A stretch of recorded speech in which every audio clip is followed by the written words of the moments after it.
Craig Harrison, a former Corporal of Horse in the Blues and Royals, a cavalry regiment of the British Army, held the record for the longest confirmed sniper kill in combat.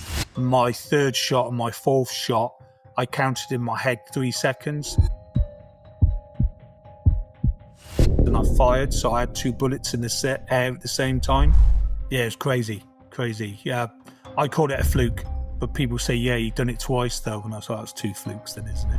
There was a car with your photo in it? There was a car up north ready to kidnap me, lined out with plastic in the boot, and my picture was found in the car. I didn't do it to break the world record. I'd done it to save lives, really, and my men were in trouble. At 10 years old, you knew you were going to join the Army. Maybe you could tell us, where you grew up and your parents were also in the Army or military? They were in the Air Force. All my family, from my granddad, my mum, my dad, were all in the Air Force. I don't know much about my dad because he left when I was really young.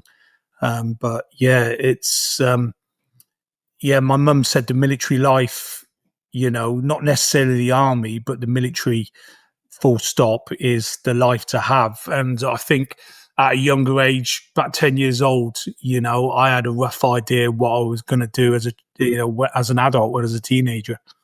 And at 16 years old is when you joined? Yeah. So you join when you're 16, and then you do, it's changed now. It's still 16, but you do college, and then you do it. They break it down. When I joined, it was a year full on, 365 days of training. So you join when you're 16, and when you get to your regiment or your post, you're roughly 17 years old when you join them. And you also had horses growing up.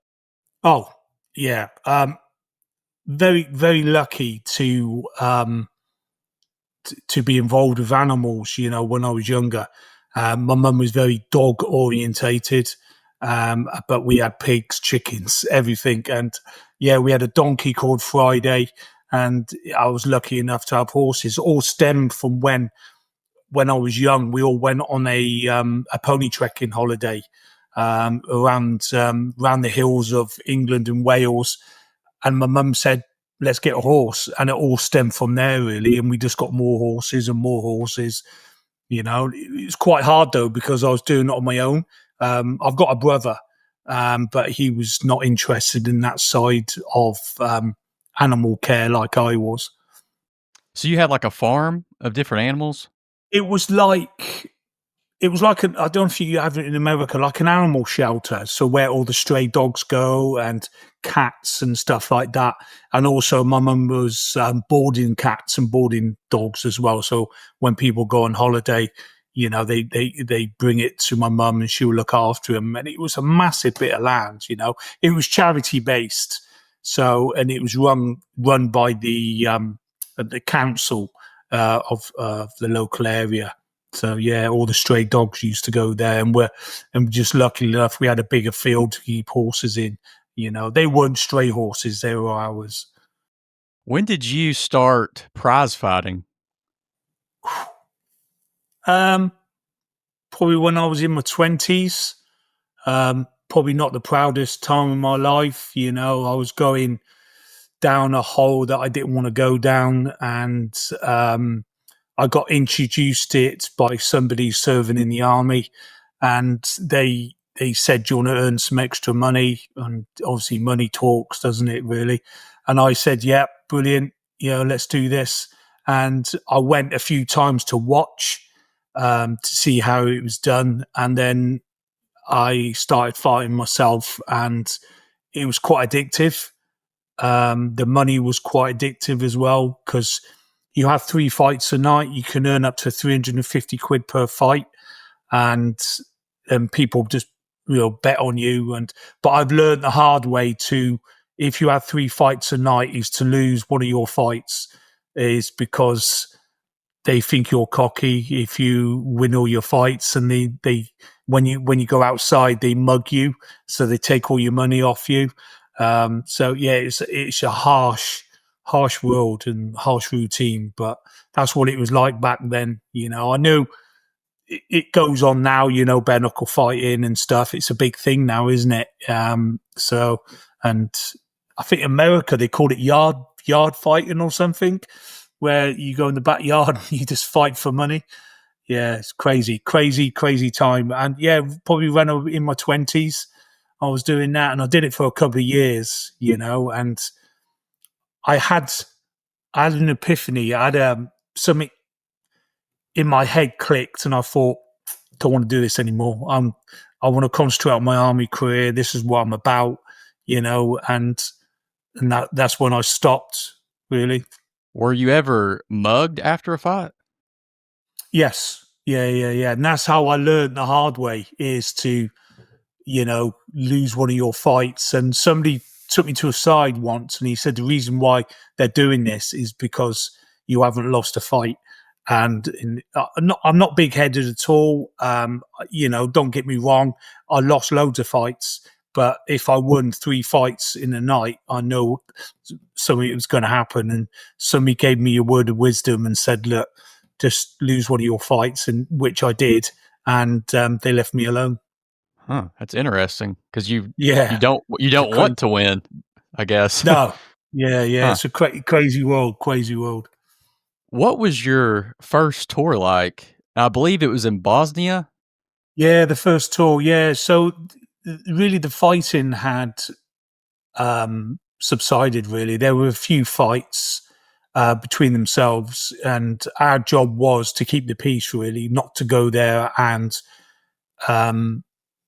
gun ho and and make trouble. Our job was there just to keep the peace. So it was basically like a referee in a ring. Really, you're there just to stop them fighting each other. And yeah, there were some horrible sights there. I'm lucky. My mum's very Victorian, and she brought me up quite strict. So seeing what I saw out there, sort of, I was hardened up anyway as a child. So seeing stuff in Bosnia didn't really affect me like it affected other people. But it was mainly you do sort of like convoys, and you do patrols to keep the peace and stuff like that. And you go into villages sometimes, and they've been massacred, and and you're trying to figure out what went wrong. And I was only young as well, so I was only a driver at that time, and I ended up doing 3 tours of Bosnia. I think in America when you do a tour, you do a year, don't you? And I think in England we only do 6 months. And extreme circumstances, you probably end up doing 9 months push. But yeah, 6 months is the limit we do. And you come home for about a year or 6 months, and you go back out again. It depends how much demand you're in. When was the first time you fired a sniper rifle? That was it Bosnia? I think it was Kosovo. Yeah, it was Kosovo, and it was a Dragunov SND, foldable stock. You get 2 types. You get an SVD and SND or something like that. And it's just a powerful, it's a 7.62 semi-automatic rifle that fires 30 rounds, and it's got a lump on it. And I remember first time firing that. We found loads of weapons in this barn, and one of them was a Russian sniper rifle, and that's the first one I actually ever fired, really. My friend who was with me, he fired there. Do you remember the elephant guns, the big, huge things? I was looking for a pair of binoculars, and next thing you know, he fired this elephant gun. And I thought, and I still had the binoculars up, and I thought, you've totally missed it. And I turned around, he wasn't next to me, because the kick blew him right back. And he was on the deck, and it winded him because he didn't expect it to have such a wallop on it, And you shot a tree, right? Yeah. I shot a tree with the sniper rifle, but I asked him to shoot the tree with the elephant gun as well, and he totally missed it. I think it went up in the sky more than anything else as he got flown back. When did you realize you wanted to become a sniper? I did a tour in Iraq, and we went into this city called Alamara, and we had to fight to get in there. And it was quite, the Americans went on to Baghdad, we went to Alamara, and then we went to Basra. So it was our job to clear these cities full of insurgents from Saddam Hussein. And we sort of held up in this football stadium. And I went for a little walk at the night, got all my gear together, and I thought I'd go air my head a little bit, go for a little walk, totally secure. And there were snipers in the stadium around the top. And I started talking to one, and I just felt how professional they are, and how we all know that the armed forces, you get treated like a child. They say jump and you jump and this and that. Same with the American Army. But these lads were just left alone. They got treated like adults, and this is the bit I wanted. I wanted this, and when he was talking to me, he didn't even take his eye off the glass. He just concentrating, firing. Well, he wasn't firing, about to fire and stuff like that. If anything came into sight, that he'd find it a bit of trouble. But yeah, totally professional. And this is the bit that I wanted to be like, yeah. And that was 2003, 2004? Yeah, that's correct. Yeah. Yeah. When the first we went over, we're based in Kuwait, and then we went over to Iraq when the trauma started. And you were probably 25 years old? Of course, yeah. 25. Yeah, but 25. Yeah. God, time goes, doesn't it? What type of training did you undergo to become a sniper? It's funny, really, because I was fit anyway, because I'm a big believer that soldier needs to be 100% fit all the time. And you need to be an A1 soldier to get on the sniper course. So all your field craft, your admin, everything needs to be 100%. It needs to be. If you haven't got that, you haven't got what it takes to be a sniper. Anyone can shoot a sniper rifle. So, Joe, I could teach you how to fire a sniper rifle, not a problem. It's the sniper phase of being a sneaky bastard. That's the hard bit, not getting found and taking your shot and then getting out without getting found. That is the hard bit. Map reading to the detail, to where you are and everything. And before you go on a course, you have a pre-course to go on that course. So you roughly got an idea what you are about to come up against. But no one in my regiment was a sniper. I was the first sniper in my regiment. So I had no one to give me a pre-course. So I went down to the sniper school, totally blind, not knowing what to expect or anything. And yeah, I think 30 started our course and 4 passed. So yeah, it was a hard course. It's 9.5 weeks of just pure full on hell, and yeah, you say, like, you got to be an A1 soldier. If you haven't got it, you're not going to make it, I'm afraid. How do you build trust with your spotter and other team members during a mission? So basically, in a sniper platoon, there's 16 of you. So that's my dog. There's 16 of you, and you work as a pair. There's no such thing as a lone wolf, so you go out on your own. They don't do that anymore. Yeah, I knew my spotter. He was the same standard as me. So you work as a 1 and 2. Number 1's usually the better shot, and number 2 is better at doing the calculations and the windage and stuff like that. So, but me and my number 2, we were the same caliber, so we didn't really struggle. And when he was spotting for the spotting scope, we would use the rifle, if that makes sense, because the spotting scope will have the same graticle as my sniper scope, so you could bring me on target. But we'd have 2 rifles out at the same time. We wouldn't have the spotting scope out because we were exactly the same. And when you're snipering, you catnap.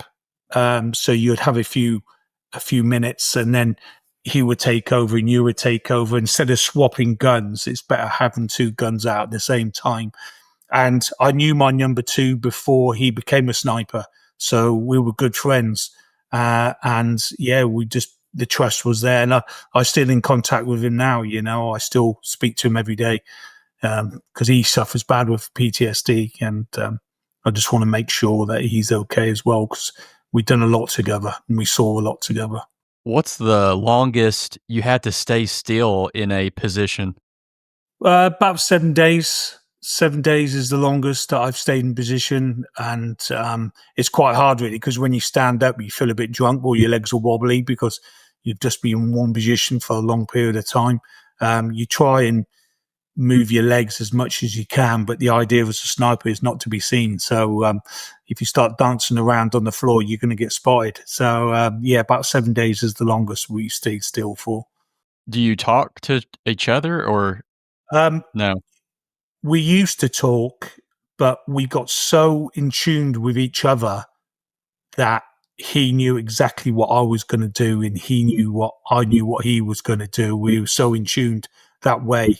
Getting a bit of kit out, and as soon as we get, it's called an FFP, it's called a final fire position. Once you get into that final fire position, he knew exactly what to do. I knew exactly what to do, and there was no talking involved. And then the only time we would probably talk is when we got back to base. Mm. And then you'll want to sleep anyway. So, How do you use the restroom? so basically, I used to pee myself on the ground, but that is it's a double-edged sword, really. So if you pee yourself, dogs can find you, and obviously you start smelling after a while if you're getting hunted or doing counter snipering and the enemy've got dogs. But if not, you would pee in a drinks container, and then you would put it into your backpack, so there's no sign of you on the ground. And if you want to go for number two, you would roll over and you would do it in a Tupperware tub, and then you'd roll back again. And if you're capable of wiping your own arms, you would wipe it. But if not, your number two would do it for you. So, and you have to be pretty close and trust each other, And then you would put that container in your backpack. But top tip, always remember to empty it. So when you go on your next mission, you haven't got a Tupperware full of shit. Goodness. What do you eat or drink when you're on these types of missions? You have, it's weird actually, you have cold routines. So we don't set a fire because obviously smoke will give your position away. So you have cold food. And to this day now, I still have cold food. So when my wife cooks me a nice meal, I'll wait till it goes cold before I eat it. That stems back from me being a sniper and not having hot food all the time. Because our rations, there's no way of heating it up. I think it's changed now where I think your MREs, you have a little bag and it heats up and you can heat your food up and it doesn't give a smoke signature. We never used to have that. It used to be cold food. So yeah, and you smash it in. And the biscuits that we used to get, we call them dog biscuits because they're just like dog biscuits, but they're square and they're designed to constipate you. So when you're in the field for a long period of time, you're not going for a crap all the time, and yeah, and that's what it's designed to do, as well as calories as well, because you burn a lot of calories off. Did you ever wear like a special kind of ghillie suit? I made my own ghillie suit. You can buy loads on market now, but majority of people make their own. And you get a shroud, and it's naked when you get it. It's just got elastic on it, and then you build it up to what you're meant to, or like you want to design it. Was it special? I suppose it was really. Mine was made out of an Israeli camnet, so it was IR proof, thermal imaging proof, and yeah, it was well worn. But there's a saying called "veg is the edge." Vegetation is the edge. So more vegetation is the best thing to use than fake camouflage, because certain fake camouflage, the sun shines on it. When it's wet, you smell. When this, then this. There's so much downsides to it, and you end up looking like a Wookiee off Star Wars. But you end up using real vegetation, real plants, real this, real that. But you must always remember that that plant will wilt at a certain period of hours. So you need to change your cam constantly, So that's another thing you need to think of as well. What were the differences between Iraq and Afghanistan? Do you know what? Not much. Not much. I think the only difference I could say was Iraq was more built up in certain areas when Afghan wasn't. So you would have, like, for instance, we talked about Alamara. We talked about Alamara. That was a big city, but in Afghan it'd be a little village, and that's how it works. That's the only difference. The heat's the same, the desert's the same, and to be honest, if you're not trained to identify stuff, if you lined an Afghan person up with an Iraqi person, they will look the same as well, wearing a dish dash, wearing a turban and stuff like that. But you can't, being a sniper, you can identify different people's, origin. Oh, he's not from round here. He's from Afghan. He's from Iraq. He's from a certain village. He's Taliban. You get to notice that as well. Yeah, but the only difference would be more built up, really.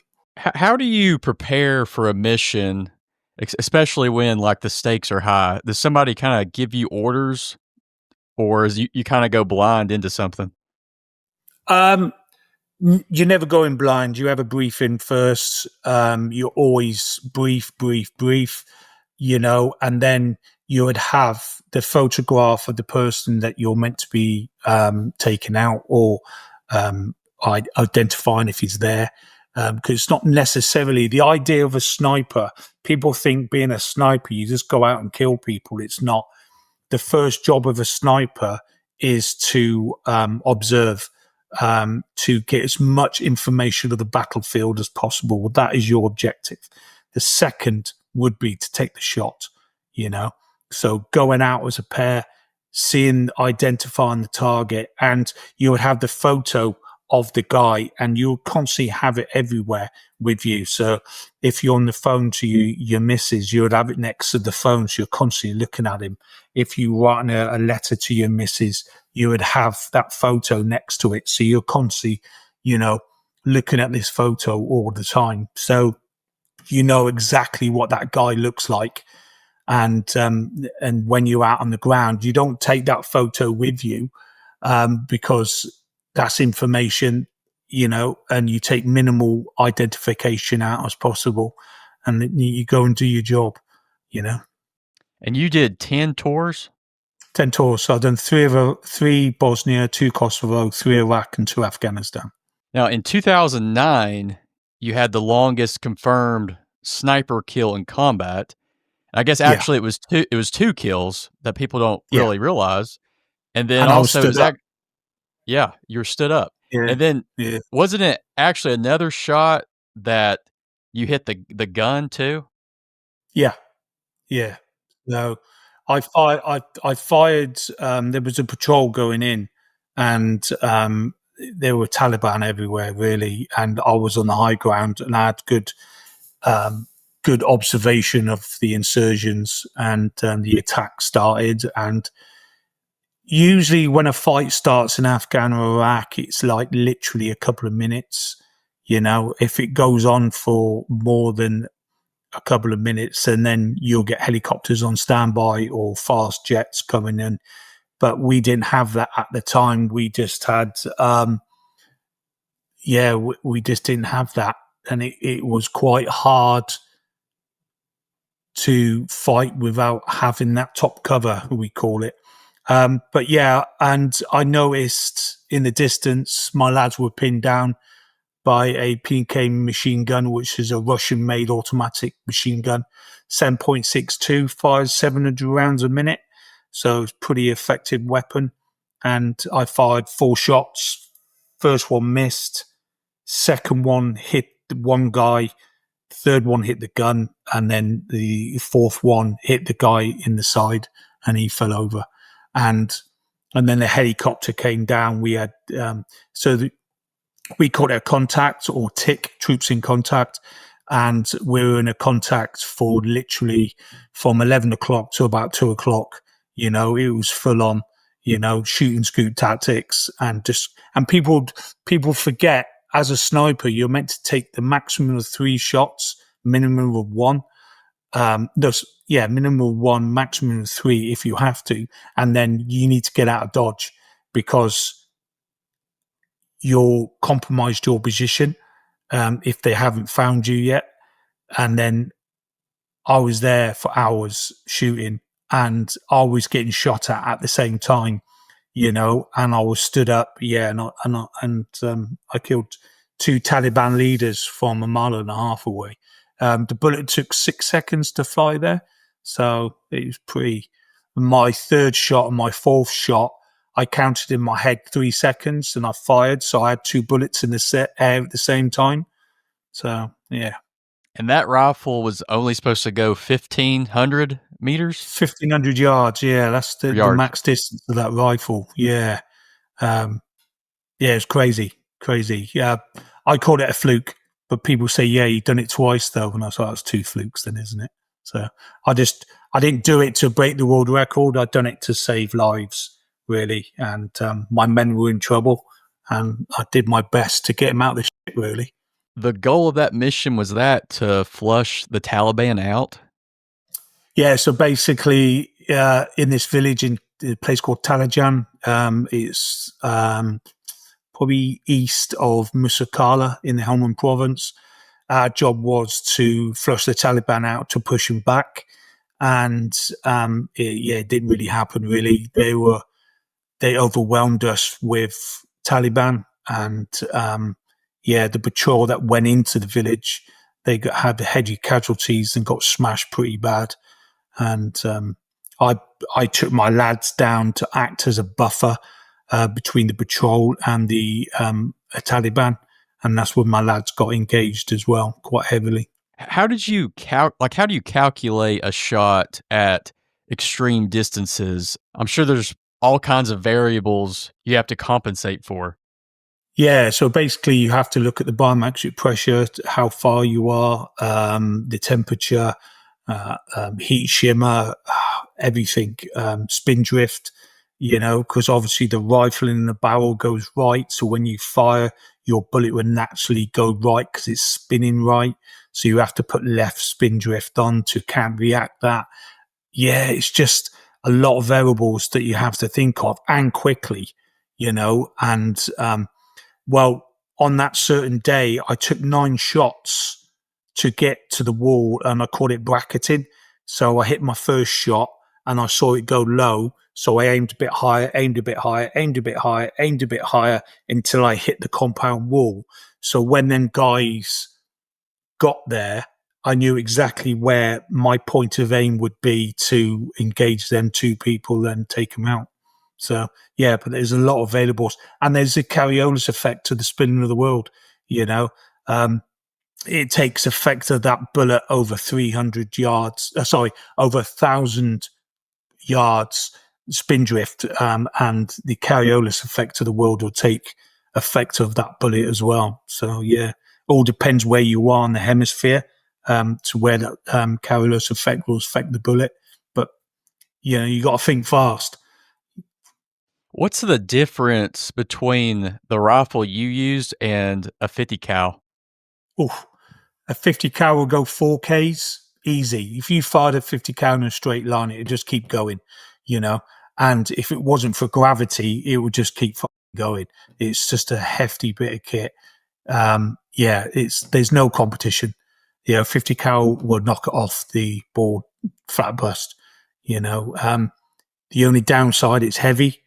And the ammunition, you need a lot of ammunition, and it takes more space up. But it's more of I would say, more of an area weapon to protect, take vehicles out, take IEDs out, and stuff like that. Shooting somebody with 50 cal, there'd be nothing left of them.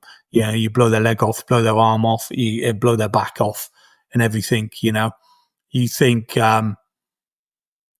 my bullet, I'm not sure how can I describe it, like the size of a cell phone, an iPhone, my size of my bullet, the length wise, a 50 cal is probably a cell phone and a half, size difference. Massive difference. Are there any emerging technologies in sniping that you find particularly interesting or revolutionary? Oh, yeah, sniping's evolved from the First World War to the Second World War, from Vietnam to Korea. You know what I mean? It's just evolved massively.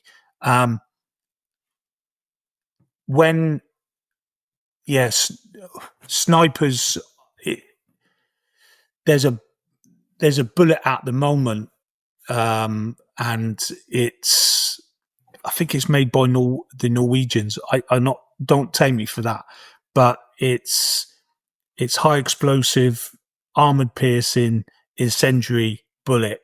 So it would go for armored plating. Once it's in there, it would just explode, and the bullets are getting better and better, optics are getting better. So you can shoot long distance. The rifles are getting much better as well. Technology, but I think this day and age, warfare is becoming more drone wise. So I think they were saying, say for instance, Ukraine, the tanks were getting taken out. It's a £2 million tank, $2 million tank getting taken out by a $500 drone. It's just crazy how warfare has evolved, and sniping will just keep evolving. The only thing that gives you away is your thermal signature. That's the only thing that will give you away. So if they got thermal capability, except you wearing a thermal imaging suit to hide yourself, it's going to get pretty hot in that suit as well. That's the only thing that can give yourself away. What's the best sniper rifle you can get right now? It's got to be an Accuracy International rifle. It's the rifle that I used on tour.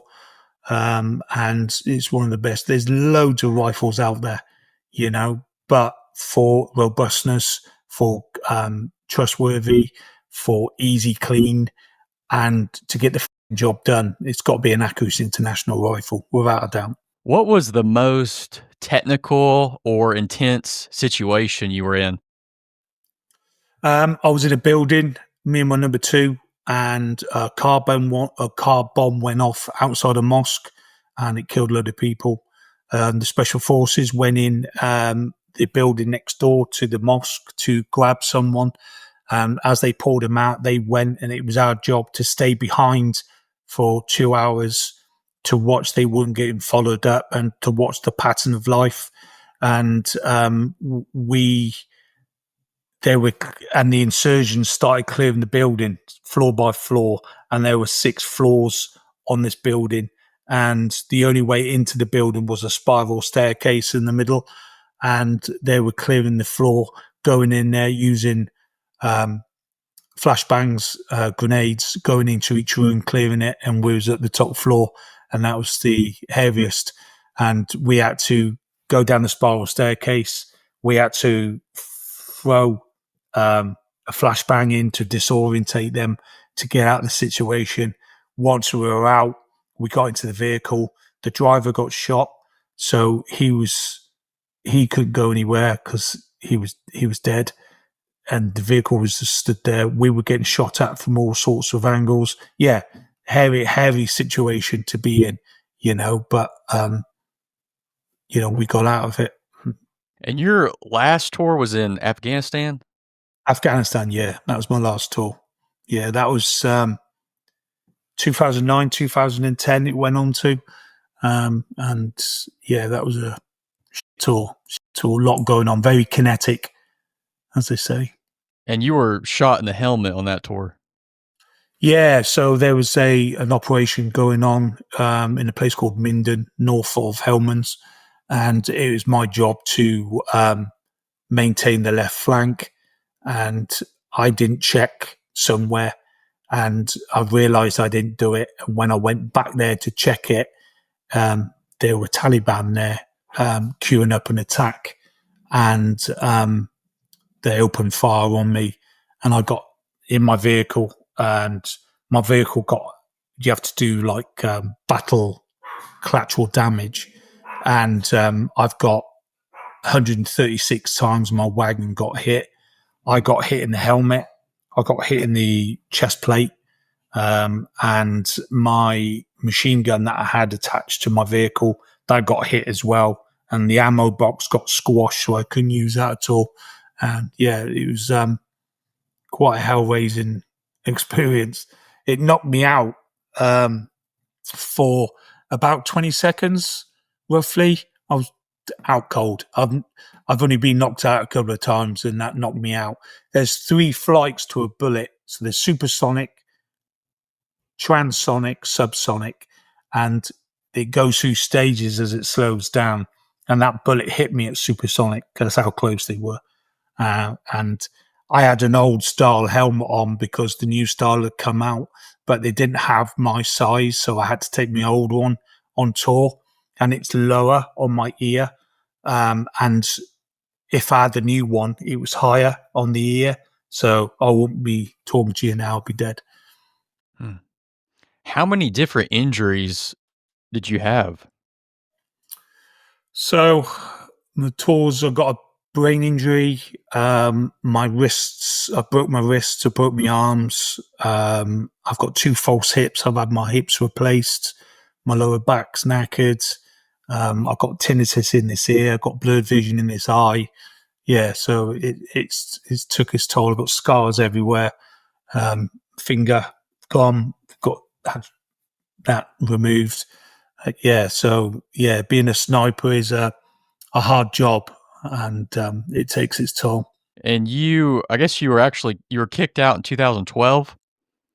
2013, I 2013? got medical discharge with CPTSD, so chronic PTSD or combat PTSD, and also my brain injury as well. Because that last tour I went on, I also got blown up. I hit an IED, a 30-kilo IED hit my vehicle, and you remember we talked about the bullet hitting my helmet. When I hit the IED hit the side of my head, the shockwave as well. So I had as well as having concussion from the bullet, I had concussion from the shockwave of this IED as well. So added to my brain trauma, which I suffer from migraines still to this day now. And the army noticed it. My wife noticed it first, the change in me. And then, from the change in me, and then the army noticed it, and then, they kicked me out. So, How difficult has PTSD been for you? yeah, massive. You never understand PTSD if left you experience PTSD. And combat PTSD is different than civilian PTSD, like childhood trauma or car crash or something like that. Being a conflict and having war or combat PTSD is totally different. But at the end of the day, it's still post-traumatic stress, and it's still difficult. Suicidal thoughts, feeling no purpose, depression, sadness, anxiety, hypervigilancy, everything that you suffer with just hits you hard, where you feel you don't want to go out in the streets. You just want to close your front door and just not bother going out anymore. I watched an interview, and in that interview, you said you have a book you write things in that has a lock on it. Yeah. Could you tell us about that? So I've got a book, and I started writing in it a couple of years ago. Well, not a couple of years ago now. It's probably 2010 I started writing in it, and it's quite a thick book, and it's got all my thoughts, my negative thoughts that I have. There's nothing good in it at all. It's all negative, horrible thoughts and stuff that I'd go through and stuff that I've done and everything like that, and I highly recommend it to anyone who's suffering with mental health to write stuff down in a book. And I lock it, because it's for me. It's known for no one else. It's just for me. And people say it's bad because you can then look back in the book and it's still giving you negative thoughts, but it may help people. It may not. You don't know until you try, but it helps me a lot. And I end up writing over same words and stuff like that. And because I don't want the book to end, if that makes sense. I don't want to start another new book. I want to keep that book going. So yeah, it's not a good book, but it is what it is, and it helps me. And one of your biggest frustrations is how the Army handles PTSD? Yeah, they never learn. They will never learn. And I think the word PTSD comes from America anyway, because the Americans spotted it first. We used to call it shell shock or cowardism. The British stiff upper lip sort of posh, he's cowardism, let's shoot him. And they used to shoot people in the Second World War and First World War. They used to shoot you. But you just got shell shock, or you got you've got PTSD. And the Americans spotted it. And then, obviously we took it under our wing, but we haven't learned from it. It's like, I've got PTSD. I was doing my job. I've left the Army now. Why should the Army look after me now because I've left, but they will never learn. They will never learn. Have they got better? I've seen people that have recently left the Army with PTSD, and I would say no, they haven't learned from it at all. They haven't learned from it. It's still exactly the same, abandonment is massive. Fighting for what you're owed, like your war pension and stuff like that. And it shouldn't be like that. And you should be just granted it. But yeah, it's horrible. It's horrible. And I've got American friends that are serving as well, and they say sometimes the American Army is the same. They feel abandoned by the VA and stuff like that. But not everyone. Some people make it work. Some people don't. So, what separates an average sniper from an elite one? Wow, that's a tough question, really. Passion. Yeah, I would say passion. Getting the job done. You can just, as a normal sniper, you can just go in there and do the job and go back. But an elite sniper, you're in there, you're doing the job.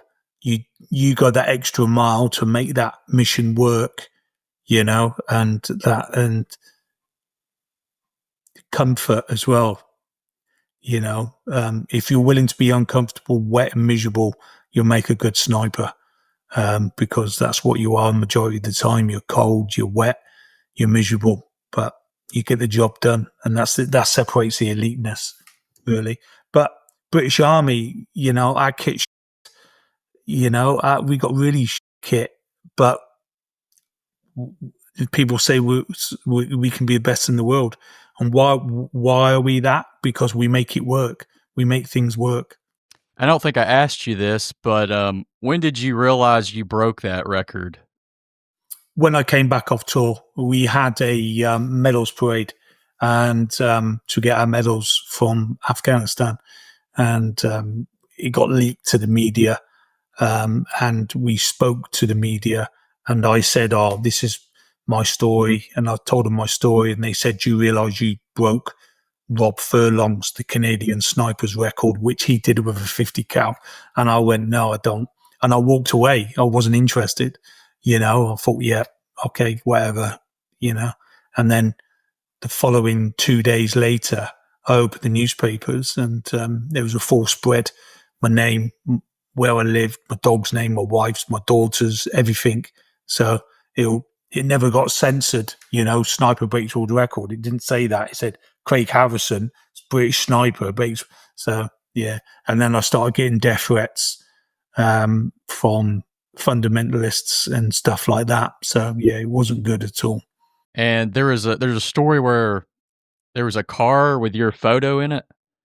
Yeah, they some information got leaked to me that there was a car up north ready to kidnap me with lined out with plastic in the boot, and my picture was found in the car. And that was a couple of years ago now. So yeah, I think that's why I go to the gym, to make myself big. So one, I don't fit in the car, and secondly, I can fight my way out of a situation. And then they also, when you were on tour, they hired an out-of-season fighter to hunt you down. Yeah, so when I got blown up, my injuries healed, and I went back out to finish the tour off. I did another 4 months out there, and before I got blown up, I did so much damage to them that they brought an out-of-season fighter. And what an out-of-season fighter is, he's not Taliban. He's like either Chechen, Russian. He could be British. He could be American, whatever. But that's what they called an out-of-season fighter, because he comes in from another country to fight. And it's quite scary doing sniper on sniper. So you're doing your job, but you got to watch out for who's looking at you now. So, And there was also a guy that came to your house with a briefcase. oh yeah, MOD again. So he came to my house handcuffed, like typical secret squirrel sort of stuff. And he had a police officer with him who was armed. And they came into my living room. And I wanted to read this bit of paper, but he said, no, we haven't got time to sign it. And obviously I was still in the military, so I was still respected discipline and stuff like that. And now I would have gone, no, f off, mate, I want to read it. But yeah, I can remember it. He made me sign this bit of paper, and then he put it back in this briefcase, and they left. And to this day now, I don't know what I've signed.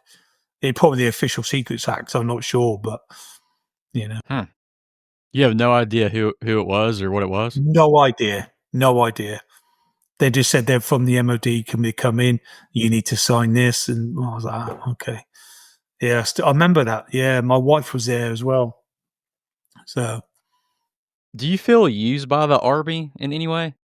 not at all. Not at all. I just feel angry how they deal with things. I wouldn't say it's how they deal with things, how they deal with PTSD and injured soldiers, and go on, Steve, get out, go. And how they deal with soldiers, how they deal with situations, And if anyone said to me, I want to join the army, I would never say, don't do it. I encourage it, because it is a good life, There's a famous saying that the army is like a circus, but you miss the clowns. You don't miss the circus, but you miss the clowns. And that ideals the army. You don't miss the army, you miss the lads, the camaraderie, the blokes, and everything. So, yeah. But I would say get a trade. Somebody wanted to join the army, get a trade. Make the army work for you. Don't work for the army. Get as much out of it as possible. Don't go in as a normal foot soldier, because you're not going to get anything out of it. Go in there and do something with yourself. Either special forces, or become an engineer, become a mechanic or something. Do something that's going to benefit you when you get out of the army, really. There was a story where you phoned your wife, and I think it was in Iraq, next to a prison. Would you care to share that story? So we was in a place called the P-Jock, and it only had 18 blokes in there. It's weird because it's from Basra Palace, and if you walked it would probably take you 10 to 15 minutes to walk. But if you're in a vehicle, it can take you 2 hours. You know, that's how much you get smashed by the insurgents. And next to the PJOC, this outpost was a prison, and every evening it just got overrun by insurgents. It was our job to stop them getting into the prison. The reason why they wanted to get in the prison is to release all the leaders that we had in there, you know. And yeah, and it got to the point where we were getting overrun, and there were so many of them. That I spoke to Tanya, my wife, and to say goodbye, really. But I just wanted to. I didn't say goodbye. I just wanted to hear her voice, you know, and I just wanted to tell her that everything could be all right. I was more convincing myself, really, you know, but I needed somebody to talk to, and yeah, and I rang her the next morning, and I said, everything's okay, you know. And she didn't understand what was going on. She was confused, but I didn't really let on what was going on. And I just, it was just nice to hear her voice, you know. And what kind of phone was that? It's called a Paradigm phone. So when you go on tour, you get a little credit card and it's got a number on the back, and you get a certain amount of minutes each month. And every month you get a new card. And so you get an hour. So for the month. So you just type in the number and it goes straight to, it's a secure phone. So it can't be tapped. And it's called a Paradigm phone. So yeah, it's a company that makes them. I think it is anyway.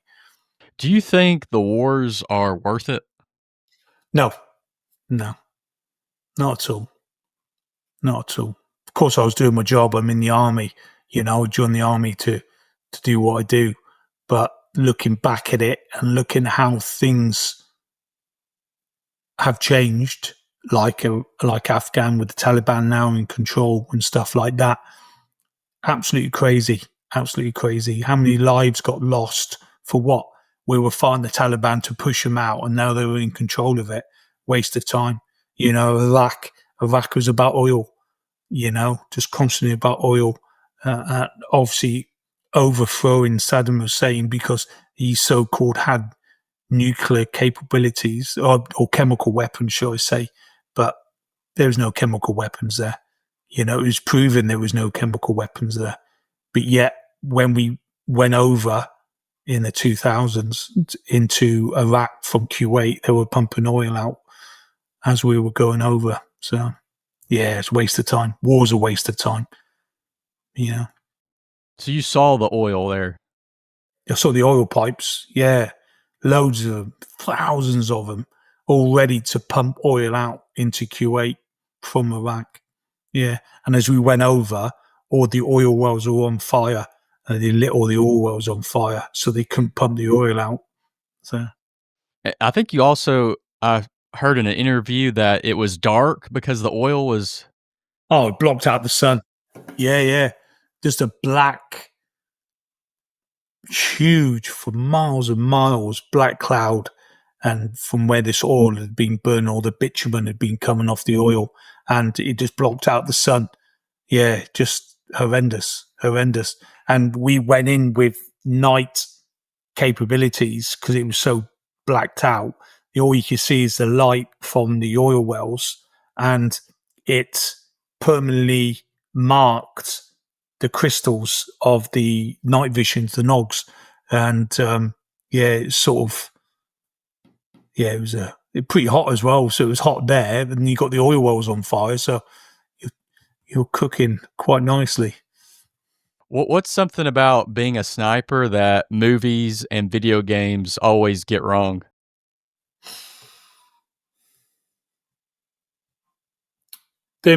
Video games, they make it look so easy. You know, you get lives, don't you? So you get hit, you respawn, or they spawn you somewhere else. That's video games. Movies, it's just Hollywood, isn't it? Hollywood style. Sometimes it's lonely. You just two of you sitting there. They don't show you the lonely bit. They just show you the action bit. Because if they showed you the lonely bit where you just sat there for days on end, it wouldn't make a pretty good movie, would it? It would just be quite boring. So, yeah. So yeah, that's the only reason they get it wrong. Action and respawning on video games. Yeah. Are there any specific causes or organizations you support today? The Veterans Lottery, it does hours. So you join up for, I think it's £10, and you get a little card, and they do a Veterans Lottery each month, and you can win some money. They're a really good cause. That's the only one I probably really support. Looking back on your military career, what are the key lessons you've learned that you carry with you today? Get a trade. I wish I got a trade. Regrets. Um, Discipline. I've still got discipline. Very disciplined in myself, with my workouts, with my work that I do now. Um, Timings. I like to be on time, um, and politeness as well. Always be polite. Always be cheerful to other people. If you're having a day, don't pass it on to others. Always, sort of like put on a mask really, and just be cheerful to everyone else and be polite. They're the key characteristics that the army sort of leaves you with, really. What inspired you to open up and write your book? My wife, Tanya, she told me to, you've got so many stories. Why don't you write a book? So I just sat down and wrote a book. And it was really good. Yeah, and it didn't take me long. It took me 3 months to write. And I'm dyslexic as well. So, if I can do it, anyone can do it if they got a good story to tell. Could you tell us about the Maverick Survival School? Yeah, so basically, I love being in the wilderness. I love being in the woods. I think it stems from childhood to when I'm a sniper. And I opened a survival school called the Maverick Survival School. The reason why it's called Maverick is because it was my call sign on my last tour. I was Maverick 4-1. And I just do bushcraft. And I always say bushcraft second, mental health first. And it's for people that are suffering with mental health or PTSD and just need to get away for the weekend. And that's the reason I do the Maverick School, so people can just escape. And it's true that the woods, trees, just release something, and it releases something in your body like a happy hormone. So you leave there with a different sort of aspects of life, really. And I think I've saved a lot of people. I think their sort of attitudes have changed towards life, and that's why I do the school, and it helps me as well. So it helps my mental health. It helps me cope with my demons, as well as helping others, especially for veterans as well who feel abandoned. But that's what the school's all about. And if people wanted to go to that, did they just send you an email? Yeah, so basically go on Google, put the Maverick Survival School, and it'll pop up, and there's an email address at the bottom. Click on there, chat to me if you got any issues, any problems, if you're struggling or whatever, just go on there and I'll talk to you and get you down to the school, and we'll have a good time. And you mentioned this. You said the main role as a sniper is to gather lifetime information on the battlefield. What does That's that correct. mean? What does that mean exactly?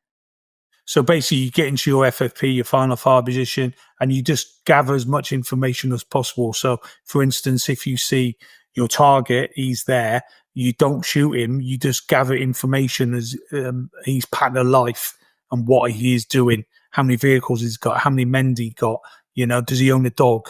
Is he married? Does he have kids? Stuff like that. That's the information that you need to gather. How many weapons has he got? Is he dealing drugs? And then you gather that information of the lifetime of the scenario, and then you take it back, and then they would say, right, take him out or come back. We're thinking of another option. Are there any other passions or hobbies that you have? Just bushcraft.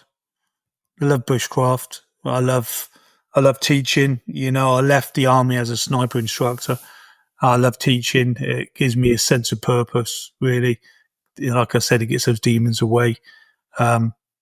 But yeah, probably did Maverick Survival School takes up a lot, because I've got a full-time job in the week. I just work in a warehouse, and I do this weekends. So yeah, I do weekend on, weekend off. So this weekend there's no school, but the following weekend there will be.